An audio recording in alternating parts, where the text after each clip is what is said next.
Hello again, this is Charlie Bellefontaine, and you're listening to the Homebuyer's Hour on WCPT AM.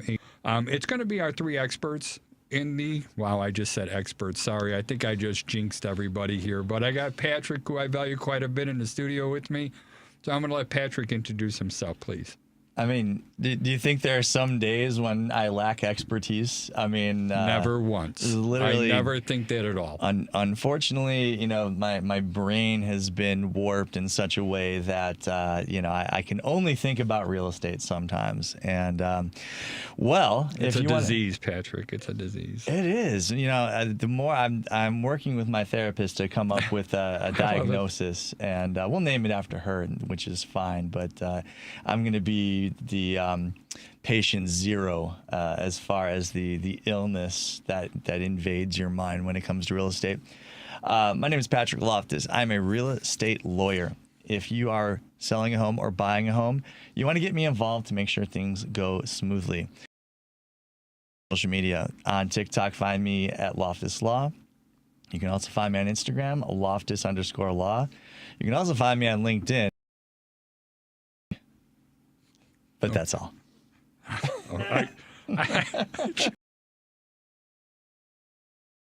It's like a little on the aggressive side there, right? I don't know.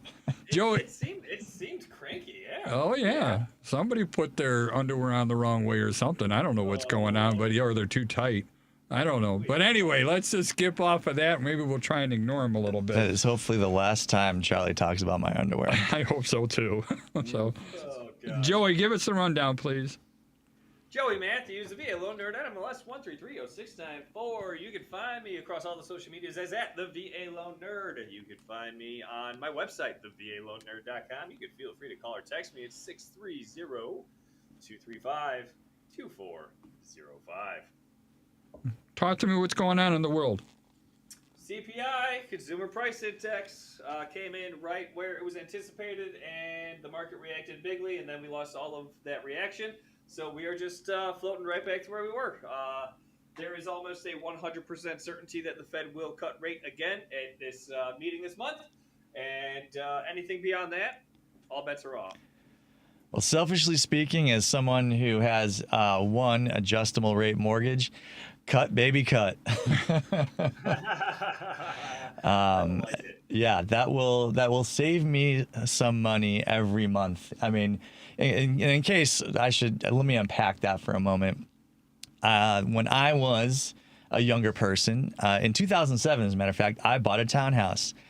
And, hindsight being what it is, buying a townhouse in 2007 was a horrible idea. But who knew at the time, right? So the mortgage I got was is for the first 10 years, it is a fixed rate. So it was 6.25% in February of 2007. And then in year 10 and every year thereafter, it will adjust based on something. So there is a base interest rate, and then based on what's in the note, they add on, it's usually like 2 points. So if it's it used to be LIBOR, I think they found out that LIBOR was a bit of a scam, so they've moved off LIBOR. But LIBOR being the London Interbank I have no idea interest what that rate. But it's like a prime rate, let's call it, right. And then they add a certain amount on top of it, and then that's your new rate each year after that 10th year.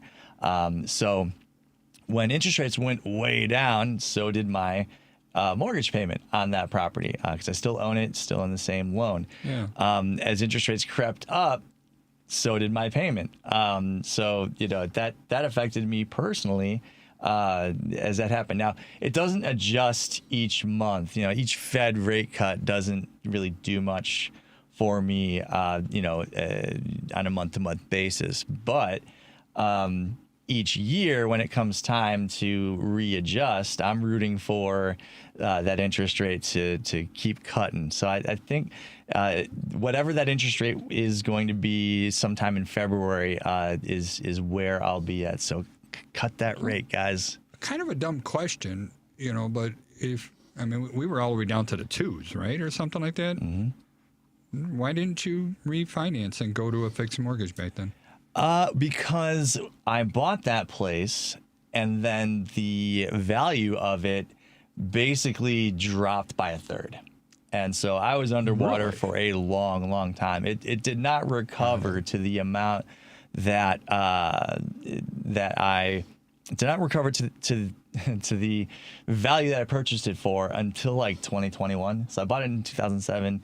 It wasn't until about 2021, and that's just if you assume Zillow is anywhere near accurate when it comes to its Zestimate. So take that with a giant spoonful of salt. But So when you said 2007, you meant right before the light switch turned off. I mean, we were at the top of the roller coaster, baby. Yeah. And it's also investment property. So, Joey, maybe you can elaborate as to the differences between refinancing refinancing when it comes to an investment property as opposed to refinancing when it comes to your owner-occupied residence. I mean, well, refinancing an investment property, it's because just investment property rates are higher, right? There's more risk. There's layered risk, right? You're credit qualifying the owner. You're not credit qualifying the person who's actually going to be living in it. Specifically, especially if you happen to be owning a condo, because then you also have the warrantability you got to look at. You got to look at the overall risk. You got to make sure that it's it's just more better for rate world to get primary residence rates, right? At the end of the day, investment properties, a lot of people are going DSCR now, the debt service cover ratio loans, because it's a no income loan. It's all about the assets and the rents that you're going to receive from the property. It's also what they really do in the commercial I want to learn space. more about that. Yeah, raise that rent, Charlie. Yes, sir. Something I haven't done in about 10 years. My tenants are living in like me subsidized housing, and I can't afford to subsidize anyone's housing. So. No. Yeah. No, it's when it comes to the investment properties, I mean, the better LTV position, obviously, the better rates you're going to look at, the better the credit, the better. I mean, granted, it's the same thing with primary. It's just a bigger difference when it's on an investment because at the end of the day, the lower the lower the loan to value, so the higher the equity, the less exposure the lender has on it. Yeah, It's more better. and in general, it's sort of common sense in terms of the amount of risk for a lender. You're far more likely when the going gets rough, if you will, to go ahead and say, I think I'm gonna pause my payments on my investment mortgage as opposed to the mortgage on the property I live in. And so just inherently there is that increased risk for any lender lending money on an investment property like that. Interesting. Yep. Yes, sir. Yes, sir. Patrick, we were talking about earlier, just the mistakes that are made, during I'm going to call it the pre-contract or pre-offer written stage, all right, where people just aren't really prepared. All of a sudden, an offer is either received or given, on a transaction, and then it's a fiasco. 600 things have to happen in 2 minutes. Whether it's the inspection, the mortgage, everything else, it's all got to roll, and you only have a few days to get in there. And a lot of people really aren't ready at that point in time because they didn't prepare themselves properly. And I think you want to speak more and help me out understand this. What are some of the mistakes that you see sellers end up making when they're getting ready to list their house and before they get an offer? What are some of the roadblocks that they just need to be prepared for? Yeah, well, by the time I get my hands on it, it's often going to be, let's just take an easy example. When it comes to when I get a title commitment,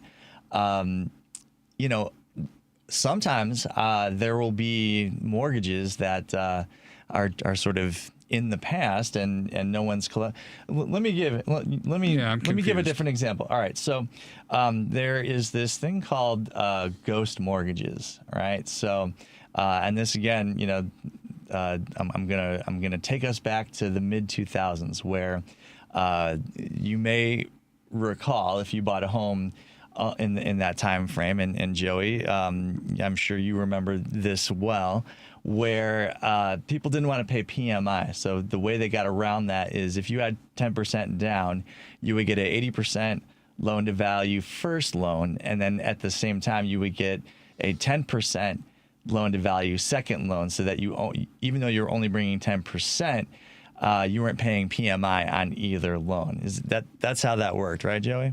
Yeah, it's still very popular in the jumbo space, but yeah, it's an 80-10-10 loan, correct? Yeah, and those second loans,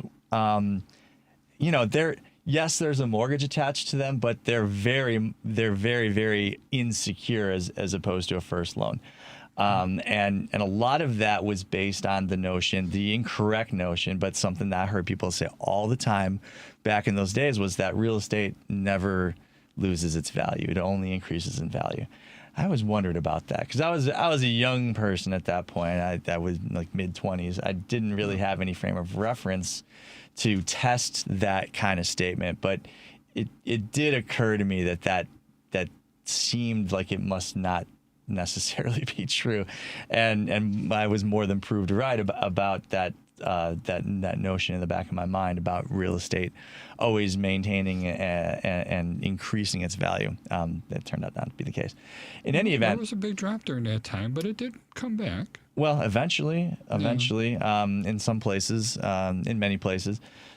So these second loans, right? If you were going through life and you were trying to just hang on to your residence, and you had a first and a second, what occurred quite often was that you might get a modification of that first loan, and you would be told some variety of all you have to worry about is making this payment, and that second loan just kind of went away, except it didn't, right? So there's properties out there with this 80-10-10 situation, with this second loan that just sort of forgot about it. And you've got business people out there that they buy this sort of bad debt, as you might characterize it. And so when you loan money and you get a mortgage, that mortgage is there on the chain of title until someone records a release. And if that loan doesn't get paid off, then it's still there, whether or not you're making payments on it. And what has started to happen over the past few years is that as these properties have gotten back to or surpassed what they were worth when those loans originally were taken out, there's now skin in the game, so to speak, for these owners of this debt that have just been kind of sitting on the sidelines waiting. Yeah. And now they're starting to not only attempt to collect on these debts, but they're also foreclosing. And there was a Planet Money episode, love Planet Money, that talked about this, and this is kind of where I'm getting this notion. But it's important, especially if I get a file in and the people who are selling bought the property before 2007, it's probably worth looking into whether or not that might be the case. And I had one recently. It wasn't exactly that, but what had happened was we had this mortgage from 1997 that I just could not figure out what had happened to it. It was just there on the chain of title. It had been assigned a couple of times, and then it was just. It was in the name of a lender that didn't exist anymore, and so you've got to chase that rabbit hole. We were eventually able to track down the lender that held that loan, and as it turned out, at some point way in the past, this client had refinanced, and there was a short payoff on the refi. I was going to guess. Yeah, I've heard of stuff like that happening with short sales. So there was, it was, when you refinance, Joey, tell me if I'm off base here, but if someone refinances and it's not a cash out, it's just you're refinancing your first loan, part of that process is to pay off the principal balance of the existing loan, right? Right. So I'm right, obviously, because there's no one to challenge me on that. But generally speaking, you know, if you're trying to pull cash out, that's different. That's just a second loan. If you're refinancing to say get a better interest rate or whatever it is, then you're paying off that first loan. So the title company handling that refi would call your lender and they would order a payoff statement. And once in a blue moon, there will be an error on the payoff statement. I've had it happen once or twice of all of the, you know, it doesn't happen very often, but it's incumbent upon the whoever's collecting that debt to follow through on it. So, you know, a couple of balls got dropped there. One was the lender accepting that payment. They accepted it and didn't say, hey, it's not enough. So legally they have a bit of a problem there. You know, and that's another tangent I'm not going to go off on. But it was also incumbent upon the title company who is handling that refi to make sure that they obtained a release for that mortgage. So, you know, we're talking about something that happened 25 years ago. Right. And so trying to track all of that down. From the seller's perspective, you know, how could you prevent that? You know, there are title companies out there that will, well, first of all, you could contact me and say, hey, I'm selling my place. You know, can you pull a title commitment so we can see what's affecting it? Is that something that you normally do with sellers? Unfortunately not, but No, you know, okay. it's not a bad idea. Because we can get out ahead of a lot of that stuff. And isn't it really right there, I think, is the key, getting ahead of this stuff, you know, before it becomes a problem, fix the problem. Yeah. Well, and I think people I think they tend to handle real estate transactions on kind of a, you know, what's in front of me right now sort of. That's my point. You know, they kind of, you know, take things as they come instead of, you know, being ultimately prepared. I mean, I think that's normal in our society. We're reactive society instead of proactive. But in this situation, I think it's better to, if we have the same common things, and we could just start making a checkbox. All right, let's do this, and this. I think that's beneficial. I don't know if we're reactive as a society as much as it's more of a. It's just the way that we are accustomed to doing things in that particular context. I mean, you know, if you were looking at a real estate transaction as a standard kind of business transaction, I think people would approach it differently. I think I approach my business, you approach your business, Joey approaches his business, and I think it's more common than not to be more of a to handle it, to plan, as opposed to just sort of if you're running a business and you're just reacting all the time. First of all, that's chaos. You can't. And second of all, you're probably not going to be in business that long. And I guess you're making my argument right there. And that's why you want to work with people that have been through all this. So they know how to handle those things. So they're not problems. Yeah. And honestly, I think, you know, this real estate transactions, I think, would be far smoother if buyers or sellers assembled their team before they embark on you know, on the journey to buy or sell a home. You know, have an inspector in mind, have a mortgage broker in mind, have your realtor locked in, have your attorney locked in. I mean, that's your team. You know, and on the seller side, you're not going to have a lender necessarily, but you know, gosh, I would love for people to approach me and say, hey, I'm selling my place. I want to make sure that we have all our ducks in a row, that there's not any sort of bogeys out there. You know, let's get the condo docs ordered. You know, let's evaluate what's in there so that we know how to position it and negotiate everything ahead of time. You know, let's look up if there are any building code violations floating out there. There's another one. Gosh, I mean, in the city of Chicago, that's easy. It's very easy, but it almost never comes up until after you're under contract, which that's a much more difficult negotiation to have once you've established a price. Once you've established a price, and now someone sees that there are some building code violations they're going to have to address. I mean, guess what? As a buyer, you're going to evaluate that on a what's my worst case situation as far as that goes. And of course, as a seller, you're going to say, well, what are the chances of that? Let's not go to that extent. I'm not prepared to assume I'm the worst here.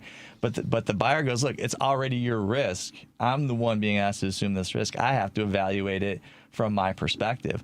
I kind of agree with that, but again, I'm usually on the buyer side.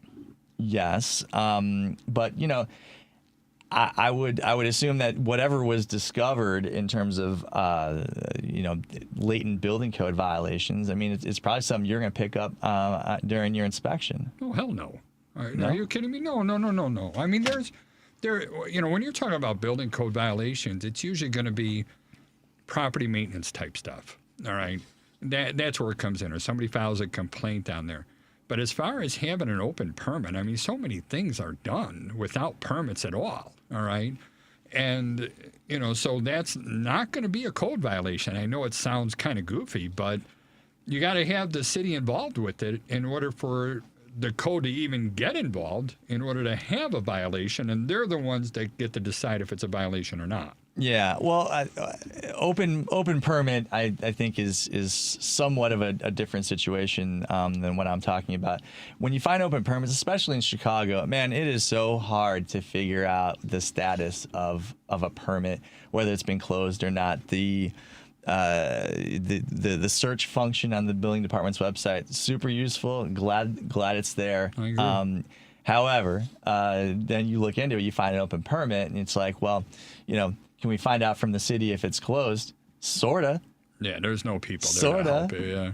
Kinda, maybe. No. I had one last year, a couple years ago. My clients, the property was originally a 2-flat, and then it got converted to I think it was a 3-flat, and then they brought it down to a 2-flat. It's one of the situations that some people will do. Well, they'll buy a 3-flat because that's, they can afford it. But eventually, the intention is to turn it into a single-family home over the course of time. And the guy who owned it, I think he was an architect. So not only did he have the intention, but he had the skills and the means to make it happen. So by the time my clients were under contract to purchase it, beautiful, an absolutely gorgeous home. But when I pulled up the search on the building department website, it showed this open permit. And the good news was that it was a permit for everything that had been done. So it's like that is good news. That lined up. That was good. It wasn't like a permit to put an alarm system in, and then they did a gut rehab of a 2-flat into a single family. That's been done. I mean, more often than that, that's what I'm going to find. Mm-hmm. I said to my clients, look, it's not perfect, but you're also buying a home in the city of Chicago. Rarely do I see just a perfectly clean bill of health, or I shouldn't say it's rare, but this is very common to find this kind of thing. And as far as finding something wrong in that search, this is sort of a best case scenario in some ways. But where that can come to bite you going forward, it's not so much that a inspector is walking up and down the street looking for trouble. I mean, sometimes they are, but if you go to pull a permit for something else, they'll see that there's this open permit, and they go, you gotta close the permit, and that could get quite expensive, even though depending what the permit was for, absolutely. So in this instance, surprise to me, I was like, look, we can ask him to close the permit. I doubt he's going to do it. He agreed to. But here's how it got resolved, and it was unsatisfying, but at the same time, we weren't going to do any better than this. So he meaning the seller, called the building department to schedule the final inspection, and they called him back and left a voicemail essentially. Yes, sir. Look, we don't have anything on this. You can just consider it closed out. That was it, and it's like, what do I do with that? Nothing in writing. Of course not. Of course not. So, the seller goes, look, it's out of my hands. I did what I could do. And, you got to go to the client and go, well, you're spending $1 million. You should, you should walk into this place without any trouble. But, I don't think you're going to find a better situation under the circumstances, in the neighborhood, the characteristics of the home. It's literally had everything they needed except for like that perfect search result on the building department's website. And you know, they had sort of an idea that they were going to build like a second story on the detached garage and make it like a, you know, not an ADU, but a like a workspace, work from home sort of situation. I'm trying to figure out what ADU is. I'm sorry. Accessory dwelling unit. Okay. So that's kind of the, you know, the latest thing in terms of we've got to fix our housing shortage, which is to sort of be more welcoming to people that want to have additional housing units on their properties. And I forget where it's at. There was a pilot program, I think, Northwest side, where, you know, like coach homes Over and garages, things yeah. of the like, where it's like, you know, mother-in-law suite, whatever it is to get more, because as often as not, when you have those kinds of things, it was probably built without the permit, all of the necessary permissions. Well, you know, it's hard and it's expensive to get those permissions, you know, and it's and to our detriment in many you know, in many instances where it's like, you know, how difficult do we want to make it for people to build stuff that makes sense in places where it makes sense? You know, should we be building nothing but $2 million McMansions because that's the only thing a developer can build as a matter of right, and everyone up and down the block is going to, you know, chew the alderman's ear off if someone tries to put more than one dwelling unit on that property? Well, you know, if you've got $2 million for a home, you're probably like, cool, love it, awesome, lots of those available. You know, relatively speaking. But, you know, if you're someone who, you know, needs housing of a more affordable character, you know, you're not going to have as many choices as far as places to live. I want to hear how Joey feels about that. Joey, you back? No, we still lost him a little bit, huh? All right. So we'll try and get Joey back on here again, just because I want to find out more things where, you know, these roadblocks have happened on that, because this is really interesting with the permit stuff. You know, and even when we do, and in the city of Chicago, everything is right up on the website. It's really easy to find, you know. Oh, go ahead. Everything available that is in the records, that is, you know, Right. You know, is it complete? Is it fully accurate? The website itself tells you, you know, you're on your own, kid. Yeah. No, I got all that. All right. So, Joey, I was trying to feed from you a little bit about, you know, Patrick's telling us that when they're working with the buyer and all of a sudden they do, you know, permit checks on the property, that ends up being a headache. Does the mortgage company do stuff like that? Or do they rely on the title company? How does all that happen? We rely on the appraiser. On the appraiser?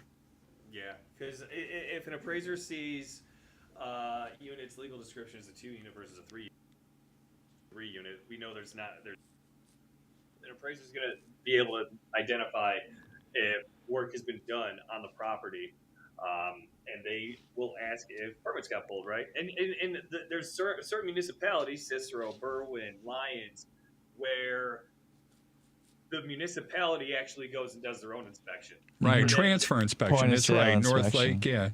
A lot of them do that, and I got a closing tomorrow for a property in Berwyn, and man, that point of sale inspection came back, and it's just like, well, I can't say what I want to say about it. It's a bunch of malarkey, as you're fond of. I do like that word. Go on, Joey. I want to hear more. No, so we have this wonderful ability to, we rely on the appraiser. Sorry. To let us know, like, hey, this isn't what it says it is. But that's really the only place we see it. Everything else gets handled legally, right? We're worried about the value, and we're worried that the property is at its highest and best use, which is so we don't have a conflict on title. We don't have a conflict between appraisal, because the appraiser is going to look at the title report and make sure that everything is, or I'm sorry, the zoning and the property itself, and make sure that everything makes sense based on what they're seeing. So, yeah. You know, I just did an interview with, I think it's Channel 4 down in St. Louis. And it was because of something that happened on the Illinois side of the border down there. And because of my role as the president of the state association, they actually had a contractor, and I forgot the name of the small town, but the contractor put a bid in to do work on the lady's house. It was like about $50,000 worth of work. And they did not get a permit for the community. And then when the gentleman was about, I would say 90% completed, he ended up getting hired by the municipality to be the code enforcement official, and he would have been the only one to do the inspection. So he said, well, I can't do the inspection on this because I did the work. So they really didn't do an inspection on the property. Then all of a sudden things started breaking. We're going to bring in other contractors, and they're like, yeah, it's going to be another 40, 50,000 for this stuff. So they're doing, I guess this television news thing is one of those on your side type things. But it's like, he's asking me, is this fishy? I'm like, hell yeah, it's fishy. It's like you're doing the work, and then you're going to go ahead and say if you did it right, coming in here. And it's like, I just can't understand how stuff like that happens, but it still happens today. I remember, and I really don't want to mention a town because things could have changed, but when my ex-mother-in-law sold her property, she lived in one of the communities that had a transfer inspection or point of sale inspection, whatever those names are. And the official that came out and did the inspection, he also gave her a proposal to do all the work on all this stuff. I'm like, you've got to be kidding me. No, jobs for the boys. It's at its best, it's intended to make sure that people aren't getting themselves in over their heads unnecessarily, right? I think at the point when someone is getting ready to sell, you've got suddenly a pool of money being created by virtue of that transaction. Now, it can either be left to the seller to employ that capital toward having that home be repaired to the quality that community wants its housing stock to be, or you can make it incumbent upon the buyer to undertake that. But either way, you've got a point, you got a moment in time when presumably there's going to be some capital available to do that, as opposed to just walking up to someone's home and being like, you got to replace this, and this, and you go, man, I can barely make. I'm paycheck to paycheck, man. So I think that's kind of where that's like the origin story of it. But at its worst, you're talking about a fairly corrupt system, or not a corrupt system necessarily, but a very corruptible system where somebody can take advantage of it. Yeah, because what you end up seeing on these point of sale inspection reports is the work's got to be done by someone licensed in the city of Berwyn, licensed, bonded, blah blah blah, whatever it is, and they have control over who has those credentials, and so it's all meant for the inspector to create work for his buddy, who is the electrician, who is, so on and so forth. And they can kind of charge because the competition, the pool of potential competitive bids is limited. What you create is a situation where it's not a monopoly, but they kind of all sort of, it's a wink and a nod. Coercion almost. It's like a cartel or collusion. I said the wrong word. It's a cartel type behavior where they're acting in unison to inflate the costs to have that work done, and that's where you go. This is wrong, and it should not be like that. But what you're describing down in Alton or Collinsville or O'Fallon, whatever it is, that's just like another level where it's like I'm not even trying to like help my contractor friends be able to afford their above ground pool. I just want to be garden my own cookie jar. No, I'm with you. And Joey, do the appraisers, do they pull permits or do researches and verify if it's there? I mean, how do they know when, work was unpermitted or not? I mean, they will obviously see that a property is a 3-unit rather than a 2-unit. That's a pretty big giveaway. Okay. That's easy. Yeah. I guess I'm talking more like a new electric system. It's a very superficial type of review. What Joey's talking about, where they're not getting into the weeds as far as not at all.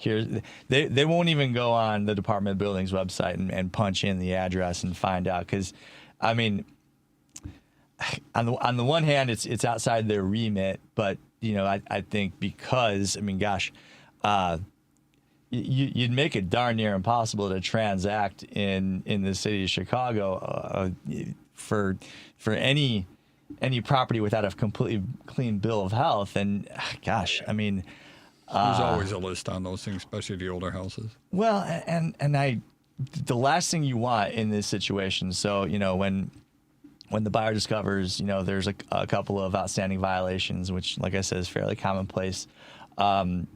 As a seller, the last thing you want is to say, yeah, I'll take care of it. And then you get the inspector in, and then they just laundry list you. And, you went from what you thought was going to be a fairly, a simple and inexpensive list to sort out to roofs and replace, all kinds of things. Because inspectors, they, if they're having a bad day, they take it out on you. Wait a minute. Why are you making that face? Are you talking about me, or are you talking about municipals? I'm talking about the municipal inspector. No, right.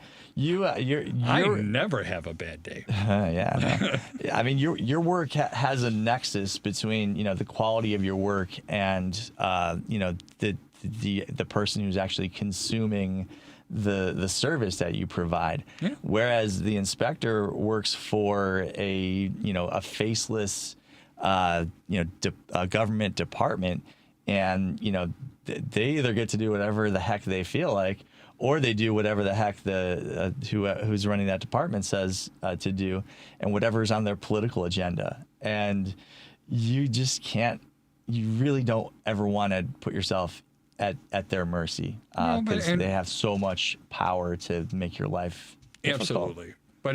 But they don't have unlimited power, and the more you know, the more you can battle stuff like that, and the more you can recognize inappropriate behavior. And when somebody tells you, like pulling permits for solar panels, they're like, well, you're going to have to get a person who's licensed to go ahead and install the electric in here. I'm like, no, I don't, and they look at me like, what do you mean, no, you don't? I said, I own the house. I could do it myself. Oh, yeah, you can. They don't tell you everything. They tell you what they want you to do and the decisions that they make with it. So just like what they're saying, it has to be somebody licensed bonded here. That's not in the codes. Nobody has that I'm aware of. You are the king of your own castle. You're allowed to do the work on your own property. But they're not going to always share that with you. And if you don't know that, you don't know that. And I've had code officials, even when we did our remodel, it was, you have to put this furnace inside of a condition or inside of a room. You have to put drywall up in the attic up in here. And I'm like, that's not true either. It seems like the opposite of a good practice, just because you want that furnace to breathe air. Well, you have to bring combustion air into the room if you did that anyway. So that is going to still happen. But, you can install an 80% furnace in an unconditioned attic. There's no problems at all doing that. There's nothing in the codes. The only time that you have to build a room around a furnace, that's in the attic if it's a condensing furnace or a high-efficiency furnace. And that's because water is going to be stored in there, and you have to maintain the temperature where that furnace is going to be. You can't let it be in a frozen area. Do you remember, Charlie? We were talking earlier about these books I was referencing, and well, I haven't read any of those books. I'm not a big reader. I'm not. Nonsense. But I do have You've code read books. all of these I have code books in my bathroom. Only a complete maniac would have all of this committed to memory.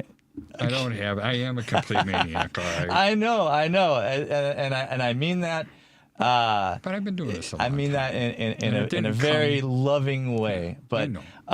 you know, most people are not equipped to do battle with a building inspector. In fact, you probably take most of them by surprise, and they don't know what to do. I mean, if some, you know, if you're just walking in and you're just used to being able to spit all kind of stuff, and most people are just like, well, shoot, you know, you must know what you're talking about because you're the municipal inspector.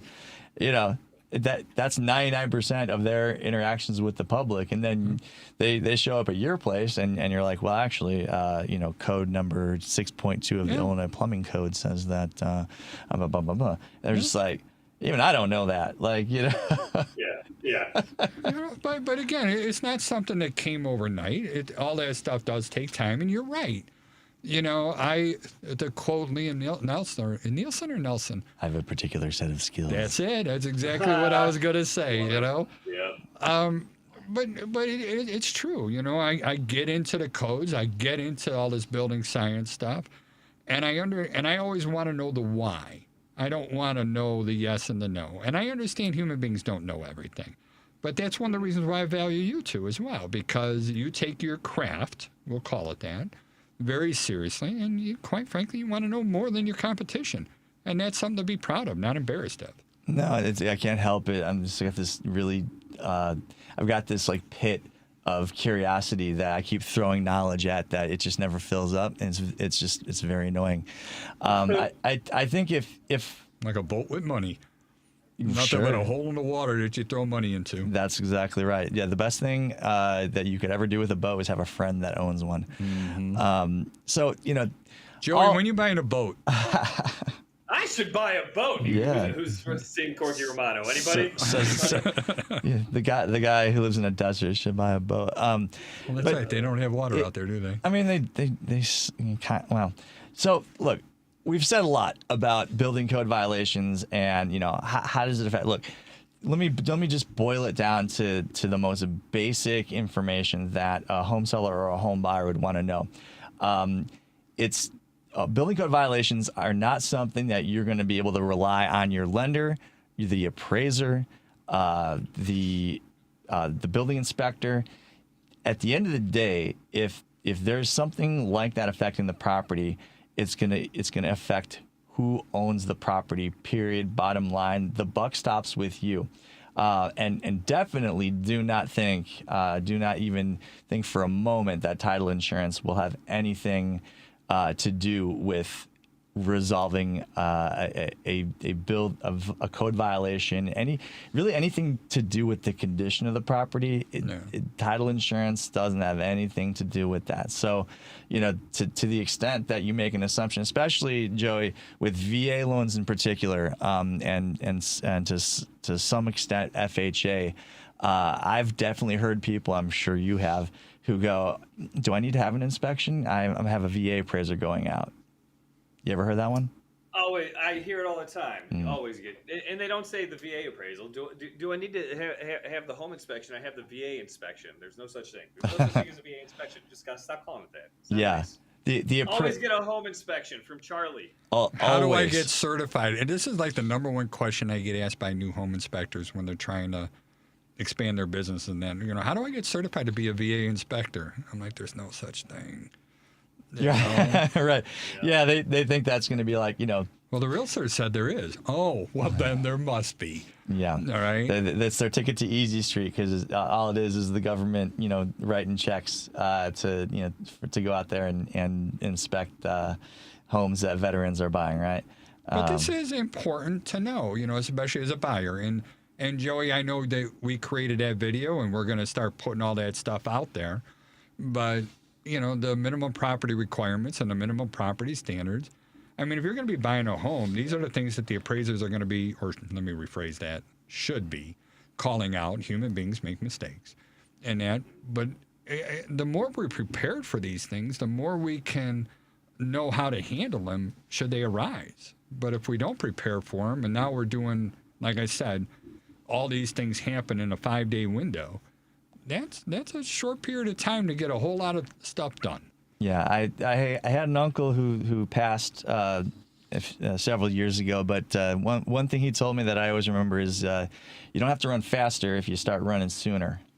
So how do we deal with this, right? So I've just told you that as the owner of the home, whether you're the contract purchaser or the seller of the home, that those building violations are on you, squarely on you. Nobody else is going to lift a finger or give you a single penny to help you with that problem. As a seller, I would get out ahead of it, right? I would want to either, if it's in the city of Chicago, you can go on the Department of Buildings website, you can search the property address, and most anything that's affecting the property will come up. It's a very useful tool, even though I've somewhat slagged it off. I use every single property that I'm representing a buyer or seller in city of Chicago, unless it's a condo. In a condo, I'm less worried about that. But certainly for single family or multifamily, I'm always looking at that to see what's affecting the property. If you're a seller and you don't want to deal with the city, which I think is probably the best idea, unless we're talking about, like, Charlie, things that you will pick up are lintels. You'll pick up a porch that is, not built to the standard, things like that, big ticket items, do the math and figure out, if I need to spend 30 grand on a porch, is it going to make sense, or should I? Most likely, if it's me, I would try to work all of that into the negotiation before I arrive at a price with my buyer. If the roof is all alligatory and is obviously there's multiple signs of water infiltration on that top floor ceiling, negotiate that as up front before you arrive at a price with your buyer. Because once the inspector comes in, if you never talked about any of that, your buyer is absolutely, especially with multifamily, where it's really all about the investment and the buyer's bottom line.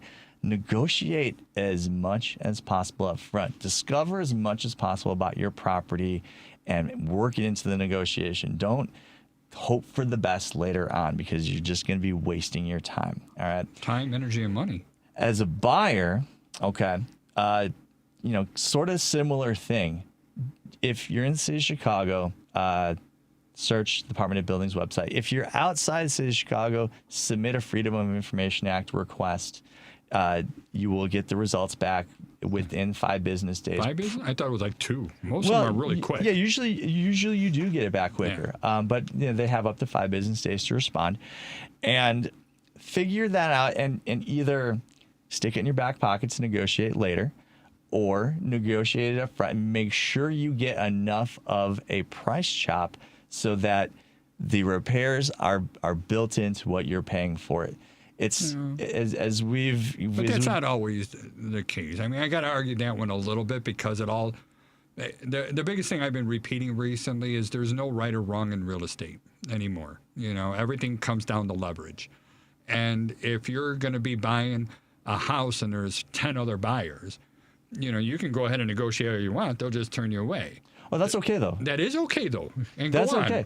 I as a buyer, lose that negotiation. You saved a ton of time and money. You want to lose that negotiation because if you have superior information to the 9 other buyers and you're offering $10,000 less because of that, let them have it.